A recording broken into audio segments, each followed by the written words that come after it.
Ontario, Canada, growing zone 5B, it's time to get outside and start harvesting your garlic scapes. Take a look at my garlic scapes. So I cut these off of roughly 500 plants. Now I did plant 650, but the two beds that I have in the original raised bed, I just didn't feel that they were big enough to harvest, and I'm actually going to give them another week to grow, and then I'll bring them in. I'll probably chop them up, throw them in the freezer, and use them for making soup broths. Anytime I want to make a soup, I'll pull out a little baggie of those garlic scapes and throw them in. These garlic scapes are going to be used for pesto, and I'm going to make a truckload of it so that I can freeze it and use it until the next harvest of garlic scapes. So years and years and years ago, farmers actually cut these off of their garlic and threw them in their compost bin. Wanted to get rid of them so that the energy would stop producing this floured piece and actually produce a really big garlic head. Then somewhere along the line, somebody thought to themselves, why don't we try it? Why don't we taste it? Why are we throwing this away? And light bulbs went off and they loved it. This is now a hot commodity.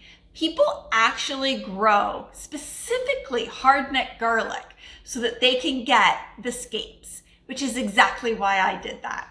So let's get started. I'm going to show you the recipe that I like to use, keeping in mind that the actual foundation of the recipe is what it is, and I will tell you the measurements I use. However, I really do like making this to my taste. So what I mean by that is I will put the measurements into my food processor, and at the end I'll taste it, and I might add more of one ingredient or more of a few ingredients to see if I like it better. So I tend to do a lot of my cooking like that. I usually make it according to a very rough recipe and then hit the road running. So the recipe that I'm going to be using today to make my garlic scape is super easy. It consists of obviously garlic scapes, a bit of Parmesan cheese, some olive oil. I've roasted some walnuts in the oven. So basically what I've done is I have placed my walnuts into a tray. I threw that tray into the oven, put it on at 350, and when the temperature reached 350, I actually turned the oven off and just left them in there for half an hour. So they are nicely roasted. They're not overly done, but you could do it to taste. If you want yours done more, then you would just leave it in there for a little bit longer before turning that temperature off. The other thing that I use is some fresh lemons and a little bit of salt, and that's it. So I will walk you through the actual recipe that I'm going to use. However, at the end, after it's all been processed in the food processor, I will try it, and I often will add more to it. I'll often add a little bit more of either the lemon juice or the oil, as well as more of the walnuts. So to start with, I'll probably use 1 cup of walnuts, and then I will taste it and see if it needs anything else. So let's get started. First thing I'm going to do is set up the food processor.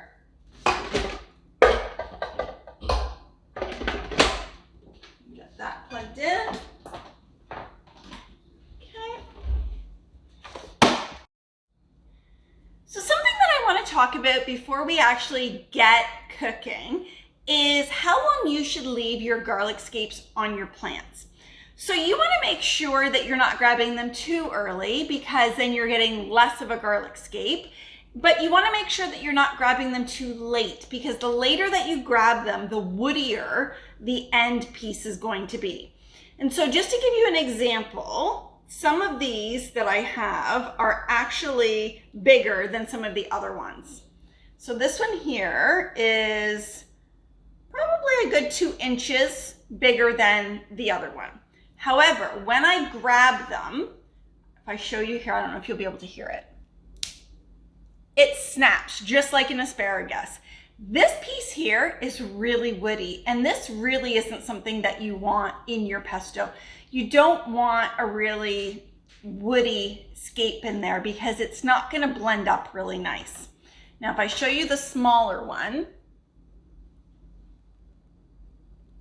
that means that this one is perfect and I can use the whole thing. Whereas this one, I had to take off that 2.5, 3 inches that it grew bigger, but it was a waste anyways. So you want to make sure that you are grabbing them at the perfect time. Now, one way to figure that out is when you see them growing, keep an eye on them. You can easily go out there and actually snap it off of your plant. And it's not going to be wasted. You can actually snap off a couple of them that night just to see if the ends are getting woody. And if they are, then you know to harvest the whole batch. If they're not, then harvest a few of them and grill them up with your dinner on the barbecue. Oh, they're amazing. So one thing that we're going to do is I'm just going to grab a bunch of them. I need, see, here's another one. I can feel that it's really woody. So I'm actually just going to grab a few and I'm going to start cutting them up into 2-inch pieces, and I'm going to pack them into this cup. This is a 2-cup measuring cup, and then I'm going to throw them into the food processor. So let's get cutting.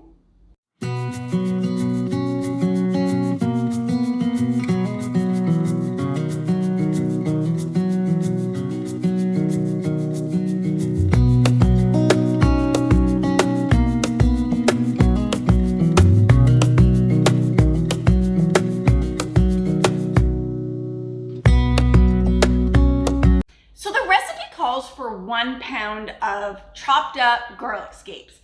That equals about 4.5 cups. So that's what I have in here. And I have to tell you, the aroma of garlic in my kitchen is unbelievable. So if you haven't tried garlic scapes before, it is a mild garlic taste with a spicy kick, if that makes any sense at all. They are a little bit spicier, but a little bit more mild in actually garlic taste. Now, I did taste some of these outside when I was harvesting them, and I'm not sure that I 100% agree with that because they were very garlicky, and when I had to go grocery shopping, I was really glad that I was wearing a mask. So the other thing that you want is 3/4 cups of Parmesan cheese. Now, keep in mind that this is a basis of the recipe, but if you're not dead on with measurements, don't worry about it because you're going to taste it at the end and see if you need to add anything else. Put that in there. Okay. The next thing that you need is roughly a tablespoon of lemon juice. So I'm actually going to use this.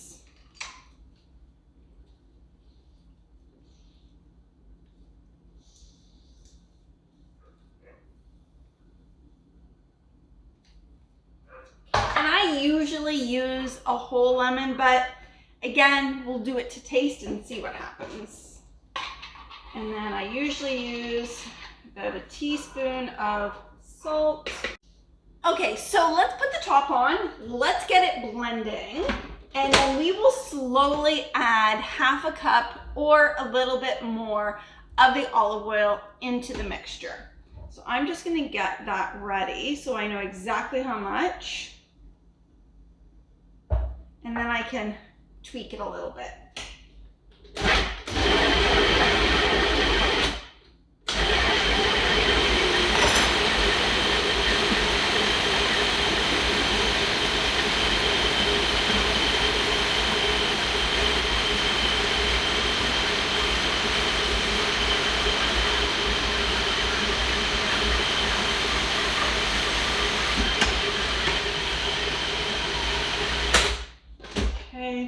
And then you just want to give it a bit of a stir. You want to get it all off the edges and make sure that, oh my God, it smells so good.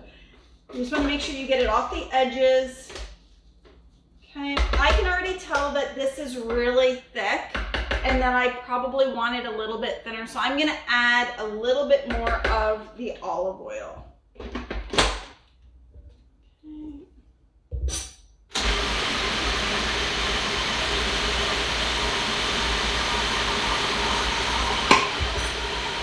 Probably a tablespoon or two that I just added.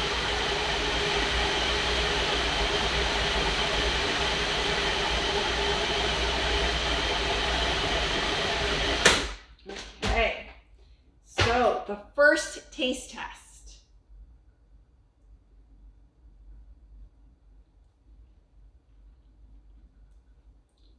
Oh, so good. However, we still need to add in the walnuts now, and I think it needs a little bit more lemon juice. So let's add that. Let's add one more lemon juice, one more half a lemon.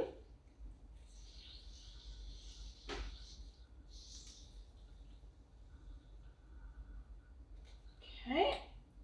Now we're gonna add in the walnuts. There's one. And this is a 1/4 cup that I'm using, so I'm just going to do 4 of them.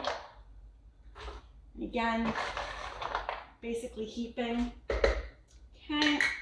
And then I think I'll probably need a little bit more olive oil now that I'm adding in.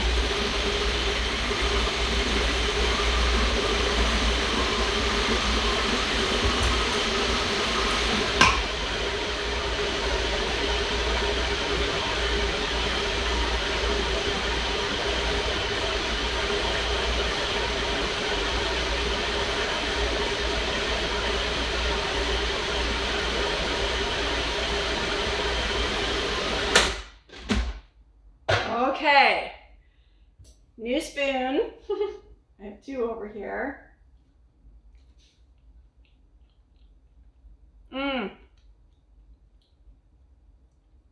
That is really good. So the second time that I added in some of the olive oil, I probably did a 1/4 cup. So in total, I'm gonna say, and that was a rough measurement, I was pouring it. I'm gonna say probably for this recipe, it was about a cup of olive oil. So just to recap, I did 4.5 cups of garlic scapes. I did 3/4 cup of Parmesan cheese, 1 cup of oil, 1 roughly measured cup of walnuts, a teaspoon of salt, and 1 whole lemon. And that is it. And it is amazing. So let's talk a little bit about how you can preserve this. Okay, so let's talk a little bit about how you're gonna preserve it, because let's be honest here, I have a ton that I need to make, and this isn't gonna last in the fridge for 10 months, 12 months. So you have to be creative. Now, there are some people out there that will actually fill up some of their mason jars and actually put these in the freezer. That's not a good option for me. I usually pack my freezer to the point where it's like a Tetris game in there. And if you pull out the wrong thing at the wrong time, something is coming out, and I can just see it now. Somebody will grab something out, they're not even thinking about what else is gonna come out, and a jar will come out and smash everywhere. So putting jars in my freezer is not an option for me. So what I'm going to do is fill up a jar and put it in my fridge, and we will use this week. We will use it on hot pasta, cold pasta. We'll put it on pizza. We will also use it on nachos, because who doesn't like garlic on their nachos? And the rest of it, I will start putting into these ice cube trays. So I will just put a really good layer on here. I have it on a cookie sheet. I will slide this cookie sheet like a Tetris piece right into my freezer. And tomorrow, when they're nice and hard, I'll pop them out into a Ziploc bag and just keep doing that process. so that, you know, when we go to make chicken or pasta or whatever it is, I know that I need to grab a few of these cubes and throw them in the microwave or leave them out the night before to thaw, and they are good to go. So let's get started. I'm going to fill up the jar so that we can use this for dinner tomorrow night, and then the rest of it I will put into these trays and get making more. Take a look at that color. I'll just show you inside. Now, I will be completely honest with you. I actually let my daughter taste this. She's not a huge pesto fan, but she tried it and asked me to put more walnuts in it. So I did do that. After I was done showing you and telling you how much I put in here, I ended up adding another cup of walnuts and a bit more olive oil. So I just wanted to let you know that I had done that, and that really you're making your pesto the way you and your family want it.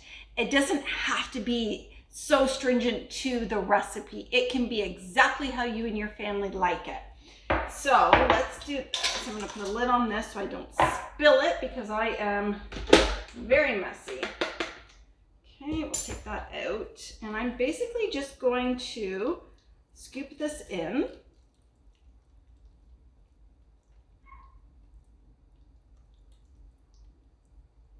It seriously smells amazing.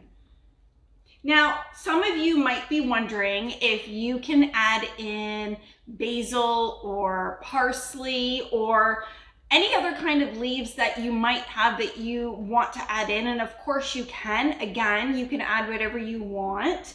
If you want to, I guess, not numb it down, but kind of hide a bit of the garlicky taste, you can add in more things to help with that.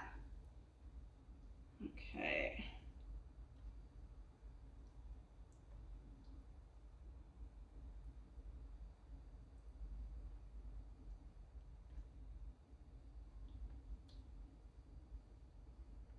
All right, so I just want to show you what it looks like. Let me see here, I just want to wipe the edge. Okay, so that's basically it. Gonna load them up, like I said, Tetra piece it into the freezer and call it a day. Thanks for spending time with me.